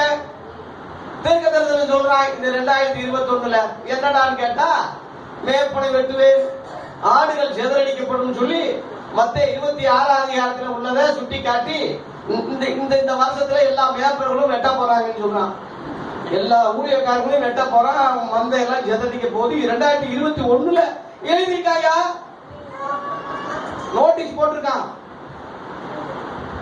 இப்ப இங்க இருக்கு இந்த நோட்டீஸ். பழைய ஏற்பாட்டுல சொல்லப்பட்டது நிறைவேறும்படி இயேசு சொன்னாரு. அது நிறைவேறிச்சு. இயேசுவை வெட்டினாங்க, இயேசுவை கொன்னாங்க. சீசர் எல்லாம் ஆடுகள்லாம் செதறி போயிட்டாங்க. இன்னைக்கு ராத்திரியில நீங்க எல்லாம் செதறி போயிருவீங்க. அது நிறைவேற்றி முடிஞ்சிருச்சு. இல்ல மொட்டை தலைக்கு முழங்காலுக்கு ஏண்டா முடிச்சு போடுற? அங்க முடிஞ்சு போனதை இங்க 2021 வெட்ட போறானா அவன் சொல்றான். இப்படித்தாண்டா கள்ள தீர்க்கதரிசிகள், கள்ள ஊழியர்கள், கள்ள உபதேசங்கள் பரவுது. உடனே நம்பிடக்கூடாது. 2021 வெட்ட போறாங்க சொல்லிட்டாரு. அதுக்கு முன்னாடி நம்ம சூசைட் பண்ணிடுவோம், செத்துருவோம், நம்மளா இறங்கிடுவோம் சொல்லிட்டாங்க. என்ன செய்ய? இந்த முட்டா பையங்க அப்படி இருக்காங்கல்ல. ஏசு நீ வர போறியா நான் வரவா கேட்கிறான். அதனால அந்த நாளையும் அந்த நாளிகை பிதா ஒருவர் தவிர வேற ஒருவனும் அறியான், தேவதூர்களும் அறியார்கள் சொல்லி சொல்லும் போது இவனுக்கு மட்டும் ஸ்பெஷலா சொன்னான்னு சொல்லிக்காருன்னா அது வேற ஒரு ஏசாதான் இருக்கும். ஒரிஜினல் ஏசு கிடையாது. ஒரிஜினல் ஏசு அங்கே கிறிஸ்து இங்கே கிறிஸ்துன்னு எவன் சொன்னாலும் நம்பாதீங்க, போகாதீங்கன்னு ஒரிஜினல் ஏசு கரெக்டா தான் சொல்லிட்டாரியா, போய் சொல்லல. அவரு மத்தேயு 24:25 இதோ முன்னதாக உங்களுக்கு அறிவிச்சிருக்கேன்னு சொல்லிட்டாரு. அவர் மேல எந்த தப்பும் கிடையாது. தப்பெல்லாம் உங்க பக்கம் என் பக்கம் தான் இருக்கு. மக்கள் தான் தப்பு. கண்டவனை போய் பின்னாடி போறது, எவன் பின்னாடி போறது, எல்லாரும் தீர்க்கதரிசின்னு சொல்றது, எல்லா பின்னாடியும் போறது, தயவு செய்து 2021 ஒளியட்டும் அந்த எண்ணம். எவன் பின்னாடி போகாதீங்க.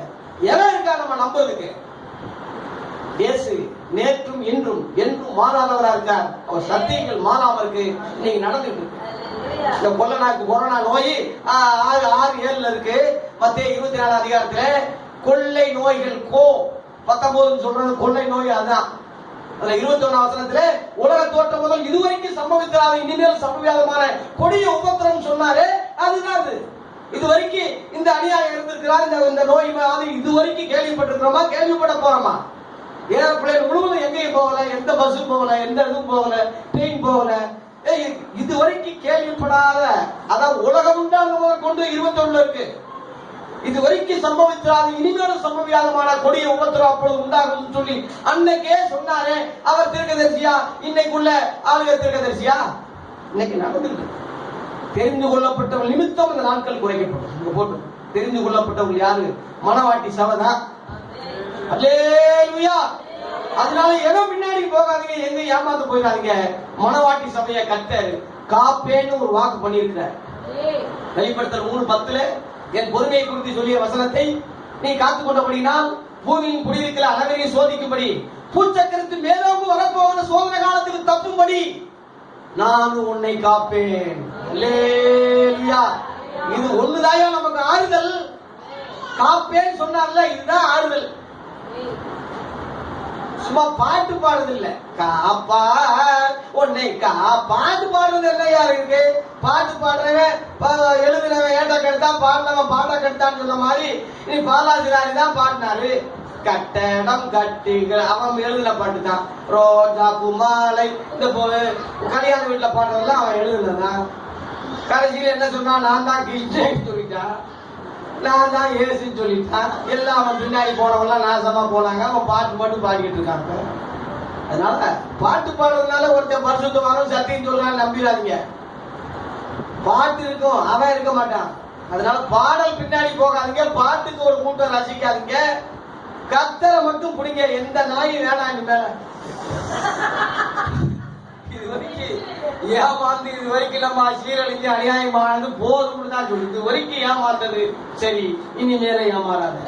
2021 சொல்றேன், ஏமாறாத. வசனத்தை மட்டும் புடிச்சுக்கிட்டு இருக்க இடத்துலயே கம்முண்டிரு. ஒரு நல்ல சத்தியம் கிடைச்சா ஏதோ போ. அதுல முழுசா அடிமையாயிராத. நீ எவனையும் ஆளாத. நீயும் எஜமானாயிராத. நீயும் அடிமையாகும். ஆண்டாலும் இருக்காத, அடிமையாகவும் இருக்காத. நீயாவே இரு. அல்லேலூயா. அடுத்த முறை இந்த மாதிரி இருந்தா எவனும் கூப்பிட மாட்டான்.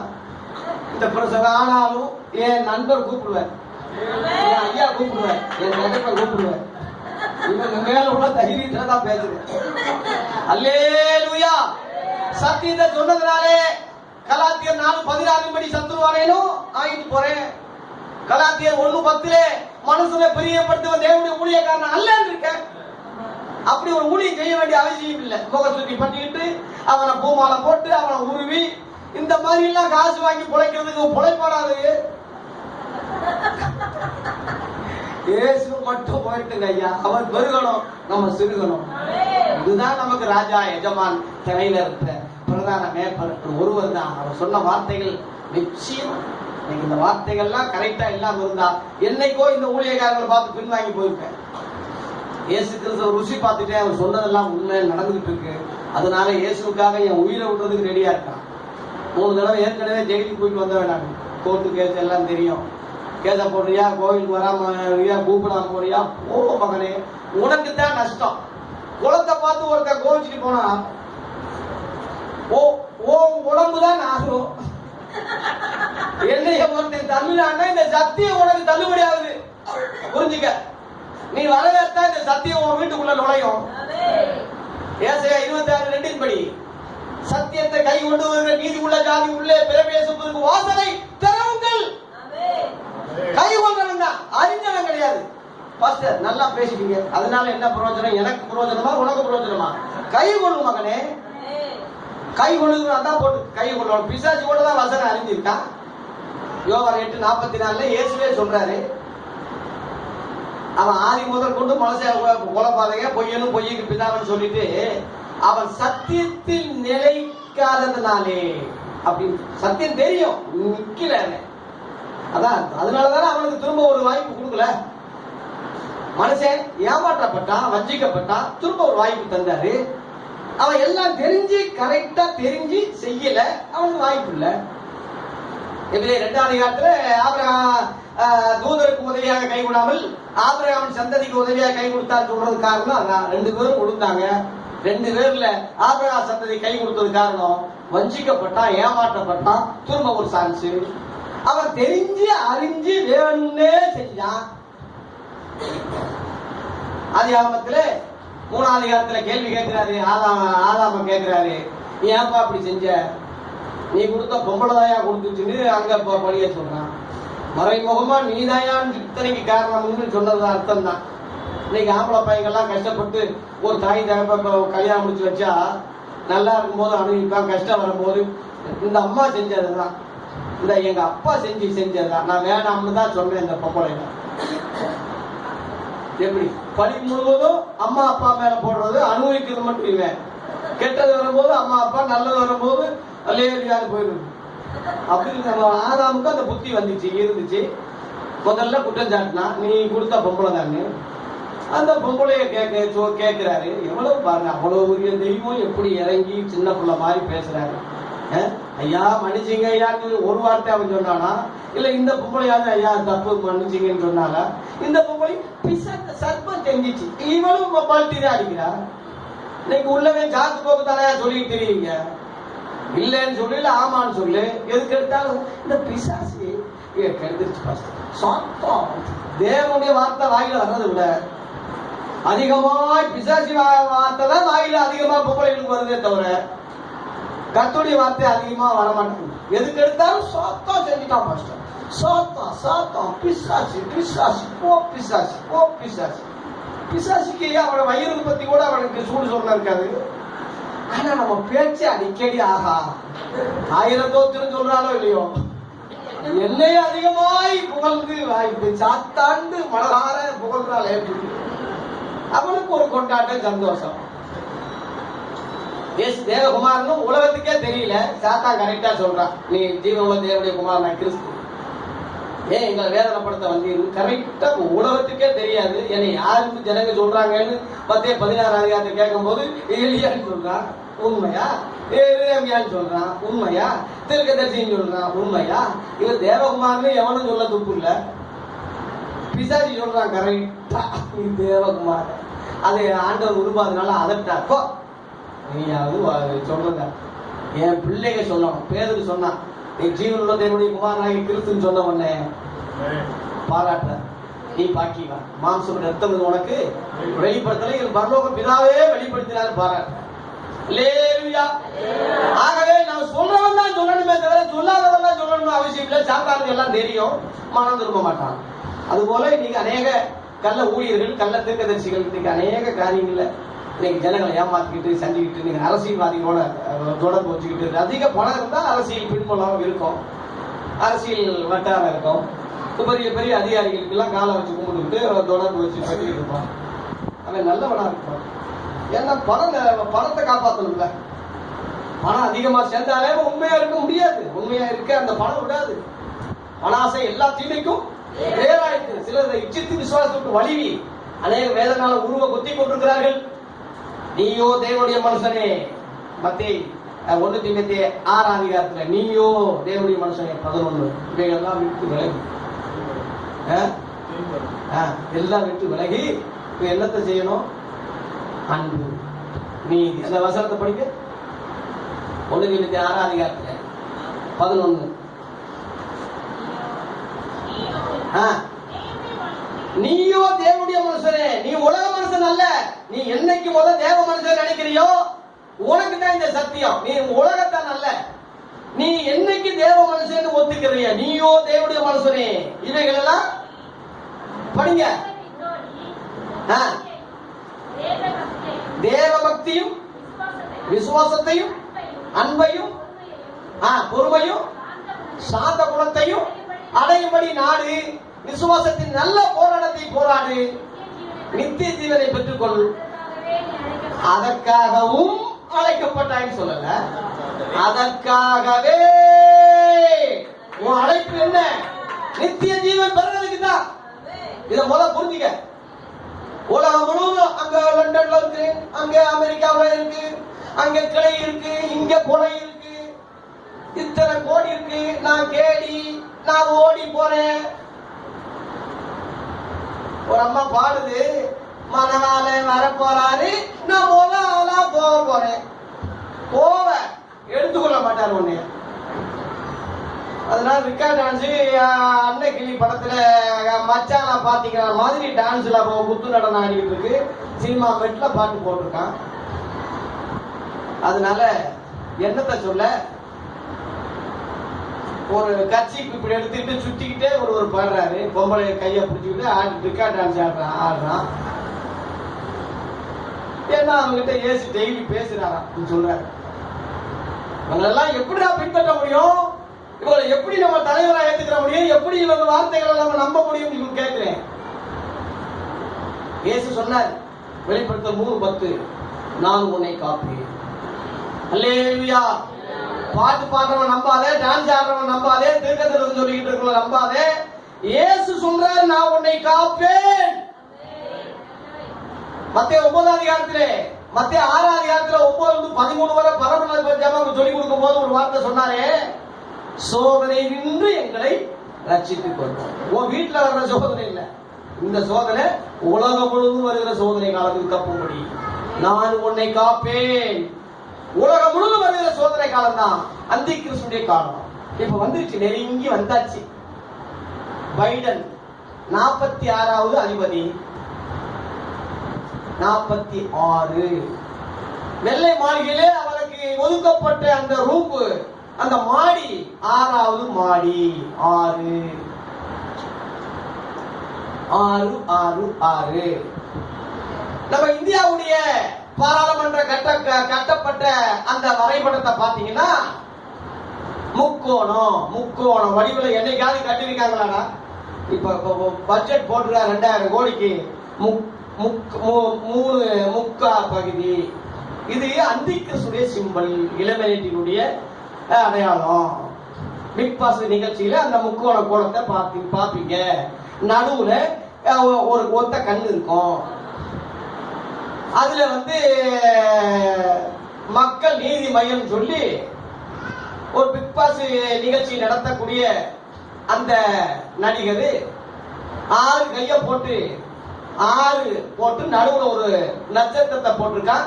6 அடையாளம். நட்சத்திரம்னால 5 தான் இருக்கும், 6 போடுறான்.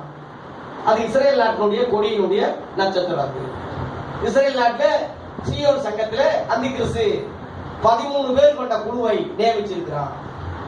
எல்லாம் யூதர்கள் தான். ஃபுல்லா அமெரிக்கா கண்ட்ரோல்ல தான் அவங்க இருக்கு. யூதனை விட ஒரு கேடு கட்டவன் உலகத்துல எவனும் கிடையாது. அவ்வளவு கொடூர பாவி. இயேசுவை சிலுவையில கொண்டது கூட நான் அவங்கள குற்றப்படுத்தல. உயிர்த்தெழுந்த இயேசுவை மறைஞ்சா பாருங்க. மத்திய 28ல உயிர் தெழுந்துட்டாருன்னு காவலர்கள்லாம் சொல்றாங்க. உடனே வேதவாறு பரிசெய்யும் உண்மையிலேயே அவங்க நல்லவர்களா இருந்தா, மனிதர்களா இருந்தா, நேர்மையானவர்களா இருந்தா, மெசியாவை கர்த்தரை தேடக்கூடிய கிறிஸ்துவை எதிர்பார்க்கக்கூடிய ஆளுகளா இருந்திருந்தா உடனே சட்டையை கிழிச்சு கீழே விழுந்து உருண்டு, ஐயோ தேவகுமாரன் சிறுவில் அறிஞ்சு கொண்டுட்டவனாலும் மனதிரும்பி இருக்கிறானா அந்த நாய்க. உடனே காசை கொடுத்து மறைச்சான்.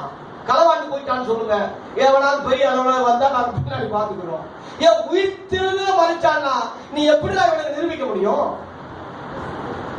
அவர் சொந்தமானதில் வந்தார். சொந்தமானவர்கள் அவரை ஏற்றுக்கொள்ளவில்லை என்று யோவான் 1:11 சொன்னது எவ்வளவு உண்மையா இருக்கு. இன்ன வரைக்கும் ஏத்துக்கிறாம இருக்கானே. அந்தி கிறிஸ்து அங்க இருந்தா வருவான். அந்த யூத இடத்துல இருந்தா அந்தி கிறிஸ்து எழும்ப போறான். அமெரிக்கா அதுக்கு உதவியா இருக்கும். ஃபுல்லா அமெரிக்கா அந்தி கிறிஸ்துவுக்கு ஆதரவு தான். அந்த ஆட்சி உலகம் முழுவதும் நடக்க போகுது. அதுக்கு அடையாளம் தான் முக்கோணம் பாராளுமன்றம் இந்தியாவில் கட்டுறது. பாபர் மசூதியை இடிச்ச அன்னைக்கு 6 டிசம்பர் 6 அங்கே கட்டக்கூடிய கோயில் 3 தளத்துல கட்டப்படுகிறது. ஒவ்வொரு தளத்துக்கும் 106 தூண்கள். இன்னொரு தளத்துக்கு 106, இன்னொரு தளத்துக்கு 106, 3 ஆறு வர்றத எவனிங்க. இவைகள் முழுவதும் ஞானமுள்ள மனம் தான் விளங்கும், புத்தி உள்ளவன் தான் கணக்கு பார்ப்பான். எல்லாத்துக்கும் விளங்காது. வெளிப்படுத்த 3:18 ஞானமுள்ள மனமும் இதிலே விளங்கும். அந்த மிருகத்தின் இலக்கத்தை புத்தி உடவன் கணக்கு பார்க்க கடவான். இலக்கம் 666. இன்னைக்கு நடந்துகிட்டே இருக்கு, சொல்றதுக்கு டைம் இல்ல. எல்லா இடங்களையும் 666 வந்தாச்சு. கம்ப்யூட்டர் சொல்றது 26 எழுத்து. www 3 ஒவ்வொன்றும் 66. கம்ப்யூட்டர் எழுத்தே கூட்டி பார்த்தா 666 வரும். ஆகவே இந்தியா மூவண்ண கொடி 666 ஒவ்வொன்று போட்டுருங்க. மிருகம் 3 மிருகம் நமக்கு வெளியே தெரியும். மிருகத்துடைய எழுத்து ஒவ்வொன்றும் 66 போட்டுருங்க. 6 வந்துடும், 666 வந்துடும். இன்னைக்கு மறைமுகமாக இல்ல, வெளியரங்கமாவே வந்துருச்சு, நிறைவேறிட்டு வருது.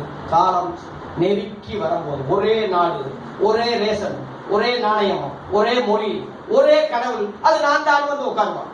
அவன் தான் அந்தி கிறிஸ்து. அதான் அக்கிரமத்தின் கிரியைகள் எருசலேமிலே காணப்படும். நீங்க எருசலேமிலே தேவனை போல தேவ ஆலயத்தில் உட்காருவாங்க. 2 Thessalonians அதிகாரம் 4ஆம் வசனத்துல இருக்கு. படிங்க, டக்கு டக்கு டக்குன்னு படிங்க, நேரம் இல்ல. 2 Thessalonians 4ஆம் அதிகாரம் 2ஆம் அதிகாரம் 4ஆம் வசனத்திலே அவன் தன்னைத்தான் தேவனுடைய ஆலயத்தில் தேவனை போல உட்கார்ந்து அவன் தன்னைத்தான் தேவன் காண்பிக்கிறவனாக இருப்பான். 4ஆம் வசனத்துல போட்டிருக்கு. போதுமா? தேவாலயம் இன்னைக்கு இல்ல. தேவாலயம் கட்ட போறாங்க, எல்லா ஆயத்தங்கள் நிறைவேறிச்சு. அந்த ஆலயத்துல தேவனை போல உட்கார்றவன் யாரு? தன்னைத்தானே தேவன் காண்பிக்கிறவன் யாரு? யாரு சொல்லுங்க? யாரு? அந்தி கிறிஸ்து. இன்னைக்கு நம்ம ஆளுங்க என்ன சொல்றாங்க? முட்டா பையங்க எருசலேம் ஆலயம் கட்டுறதுக்கு ஜெபிங்க ஜெபிங்க, அப்பதான் அந்தி கிறிஸ்து வந்து உட்கார முடியும் சீக்கிரம். இவன் அந்தி கிறிஸ்துக்கு கைக்கூலி. இவன் இதை அறிஞ்சு சொல்றானா இல்ல அறியாம சொல்றானா? அறியாம சொல்லியிருந்தா திரும்பி மனம் திரும்பிடு. அதனால 2ஆம் வருகையில 8ஆம் வசனம் 9ஆம் வசனத்துல வருகையின் பிரசனத்தினால் அவனை நாசம் பண்ணுவான்னு போட்டு, அது வரைக்கும் அவனுடைய ஆதிக்கம் இருந்துகிட்டு தான் இருக்கும். உலகம் முழுவதும் அவன் ஆள போறான். எவனும் தப்ப முடியாது. தெரிந்து கொள்ளப்பட்டவன் நிமித்தம் அந்த நாட்கள் குறைக்கப்படும். மத்திய 24-21 சொன்னாரே, அந்த தெரிந்து கொள்ளப்பட்டவர்கள் தான் மணவாட்டி சபை. அழைக்கப்பட்டவர்கள் அநேகர், தெரிந்து கொள்ளப்பட்டவர் சிலர். அதான் சிறுமந்தைன்னு சொன்னார். சிறுமந்தைன்னு சொன்னார்.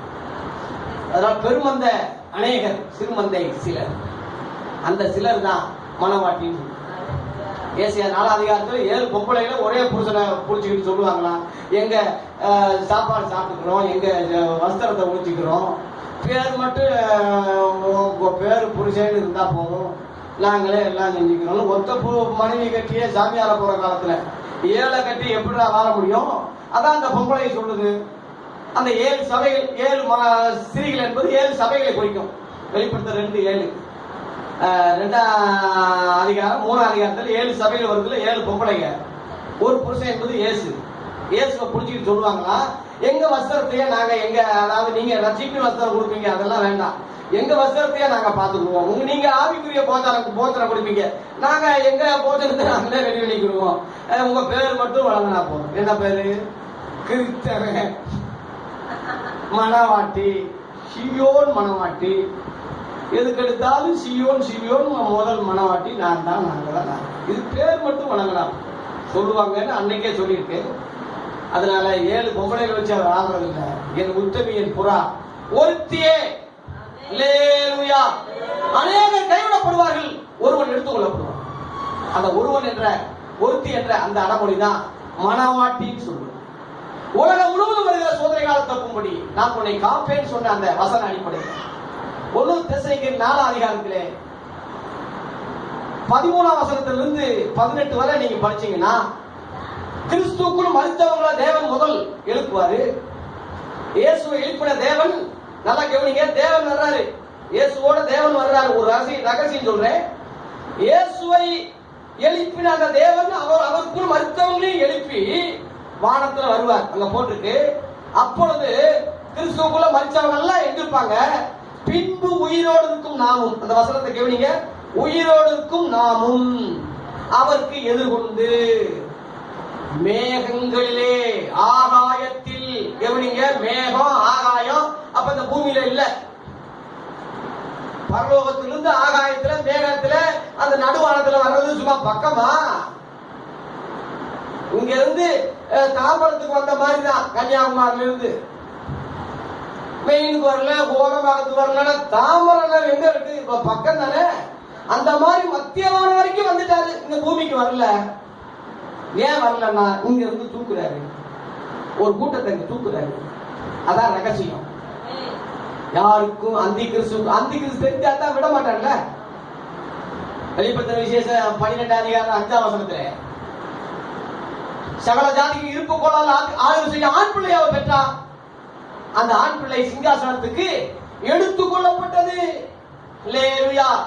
அந்த எடுத்துக்கொள்ளுதலை ரகசியம் என்று பவுல் சொன்னதுனால ரகசிய வருகை அல்லது எடுத்துக் கொள்ளப்படுதல் என்று நம்ம சொல்றோம். இது வந்து 2ஆம் வருகை அல்ல. 2ஆம் வருகைக்கு முன்னாடி இந்த சபையை கர்த்தர் எடுத்துக் கொள்ளுகிற ஒரு அனுபவமா. அதாம்மா யோவான் 14ஆம் அதிகாரத்திலே 3ஆம் வசனத்துல நான் உங்களை சேர்த்துக் கொள்வேன்னு சொல்றேன். எதுக்கு வரும்போது தானே சேர்த்துக்கிற முடியும். மேகங்களே ஆகாயத்திலே வரும்போது கர்த்தர் அங்கே இயேசு கிறிஸ்து அங்க வர்றாரு, தேவன் அங்கே வர்றாரு. பரிசுத்தாவியானவர் பெந்தேகோஸ்தே இறங்கினவர் இந்த பூமியில தான் இருக்காரு. மணவாட்டி சபையை அவர் தான் உருவாக்குறாரு. உருவாக்கி மணவாட்டி சபையோட இந்த பரிசுத்தாவியும் போயிடுவாரு. அங்கே தேவனும் இயேசுவும் வர்ற மாதிரி இங்க மணவாட்டி சபையும் ஆவியானவர் 2 பேரும் வந்து மத்திய வானத்துல அங்க 2 பேரும் இங்க 2 பேரும் 4 பேர் சந்திக்கிறாங்க. அதான் ஆட்டுக்குட்டி அப்படியே கல்யாணம்.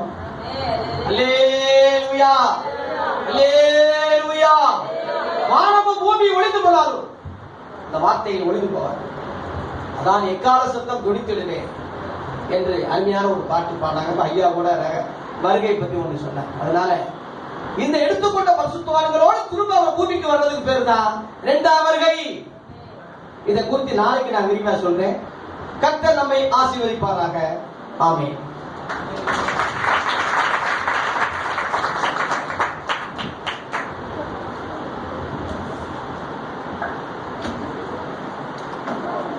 ஹல்லேலூயா. ஒரு பாடலை பாட நம்ம கர்த்தரை நம்ம காணிக்கை செலுத்துவோம்.